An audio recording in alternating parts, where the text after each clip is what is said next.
তো আজকে বানাবো বাংলাদেশের সেই ভাইরাল ডিমের রেসিপিটা। সবাই ট্রাই করে ফেলেছে, আমি এখনও ট্রাই করিনি। তো আজকে ভাবলাম বানিয়েই ফেলি। চলো, প্রথমে ডিমগুলোকে সিদ্ধ করে নিয়েছি গরম জলে দিয়ে, আর একটু সামান্য লবণও দিয়েছি যাতে খোসাগুলো খুব সহজেই ছেড়ে আসে। তারপরে নিয়েছি পেঁয়াজটাকে ভালো করে কুচিয়ে নেব। আর সাথে নিয়েছি লঙ্কা তো মাস্ট লাগবেই। তোমরা শুকনো লঙ্কা দিতে পারো, আমি কাঁচা লঙ্কা দিয়েছি। শুকনো লঙ্কা দিলে কি বলো তো, রঙটা সুন্দর হয়।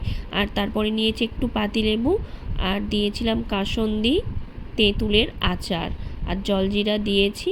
দিয়ে ব্যাস ভালো করে এটাকে ভালো হাতের সাহায্যে মাখিয়ে নেব। ডিমটাকে ছাড়িয়ে মাঝখান দিয়ে ওটা দিয়ে দেব। খেতে কিন্তু দারুণ লেগেছিল। তো তোমরা একবার বাড়িতে যদি না ট্রাই করে থাকো তাহলে একবার ট্রাই করে দেখো।